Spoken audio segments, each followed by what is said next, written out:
Hey friends, welcome back to the Sales Performance Insights podcast, the show where we cut through the noise and talk straight about building high-performance teams that actually perform. I'm your host, Frank Gustafson, and today we're going to talk about a topic that stirs more confusion, more frustration, and more debates than just about anything else in sales leadership, and that is compensation for salespeople. Now, if just hearing that word compensation turns your stomach a bit, hey, look, you're not alone. Designing a sales comp plan might feel like solving a Rubik's Cube with a blindfold on. Do we pay more base? Do we pay more commission? What about bonuses? Do we cap? Do we not cap? What about flat rates versus variable or stair step? Look, what if they're not motivated? What if they're too motivated in the wrong direction? I've had business owners tell me, hey, Frank, I think our plan is actually demotivating our salespeople, and I'm not even sure why.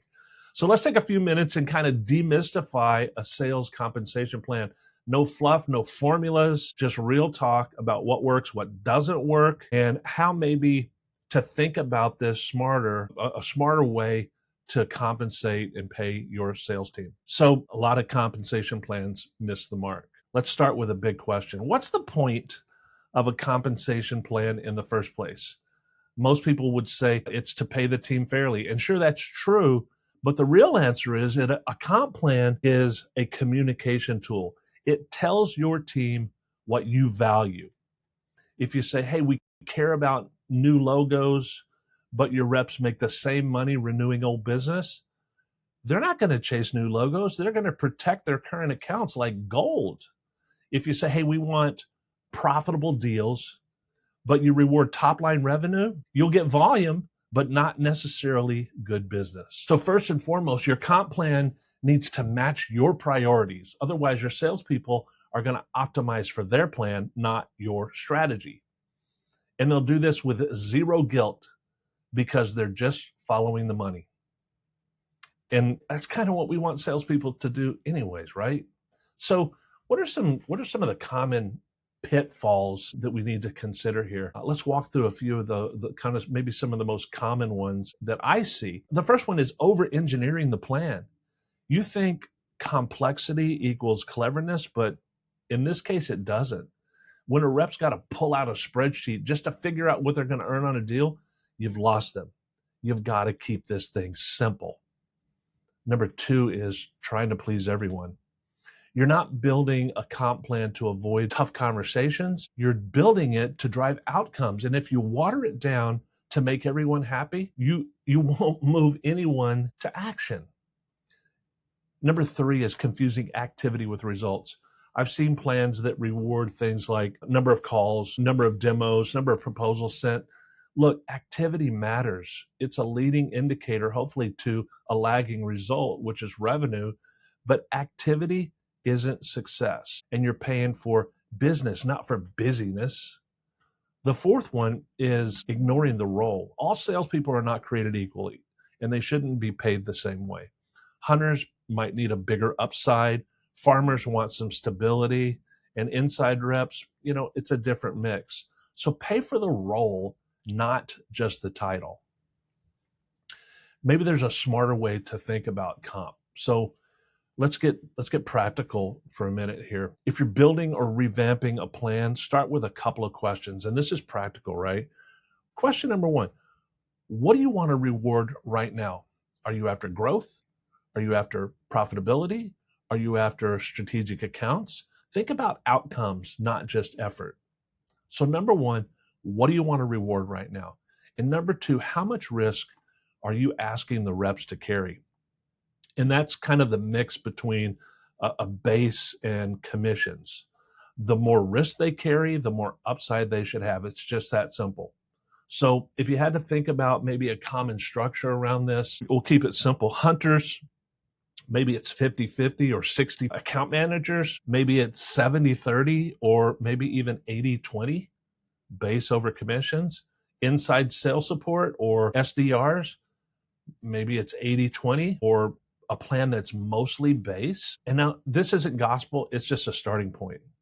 After you figure that out, then you need to choose some clear metrics. And ideally, one main metric, maybe a secondary metric, but keep this simple. Too many metrics create noise, but focus creates action. And that's what we're looking for. A real life example, quick story. A while back, I worked with a business owner in Dallas, solid company, recurring revenue model, good people, but his sales team was stuck. They weren't bringing in much new business. A lot of renewals, but very few fresh deals. Well, we looked at his comp plan and it was 70 base, 30% commission, and the same rate for renewal business or new business, either one, same rate. No surprise there. Why would anyone go out and hunt when they could sit back and get paid the same for renewals? So we made one change. We doubled the commission rate for new business. That's it, because that's what they wanted. Within 90 days, prospecting activity jumped massively. And within 6 months, new business grew by 40%. It wasn't magic. It was just math and alignment. So what about caps and bonuses and adjustments? I get asked these, so let me hit a few common questions. Should I cap commissions? Generally, my answer is no. If someone is blowing the doors off and they're bringing in profitable deals, why would you want to stop them?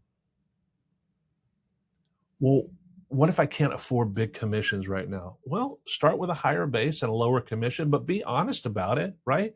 Say, hey, look, this is a starting point, and as revenue grows, so will your earning potential. And then do that. Another question, how often should I revisit the comp plan? I would say at a minimum once a year. But if there's a strategy shift, like maybe a major product launch or a market shift, you're going after something different, be proactive. Don't wait and let confusion build. Have a look at your plan. So some final thoughts as we land the plane here.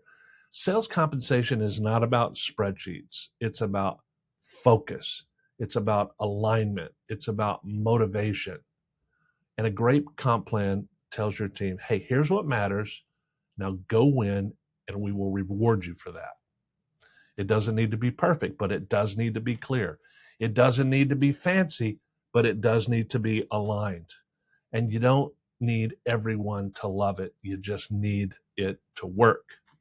If your comp plan is unclear, if it's misaligned, if it's not producing the results you need, don't keep hoping that this thing is going to fix itself. Take the wheel.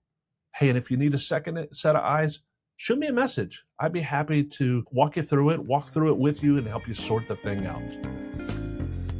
Hey, thanks for tuning in to the Sales Performance Insights podcast. If you got value from this episode, do me a favor, share this with a business owner or a sales leader in your network. Maybe it's what they need to hear today. And until next time, keep things simple, keep things aligned, and build a team that performs. Hey, and always remember, nobody ever got fired for improving sales performance. See you next time.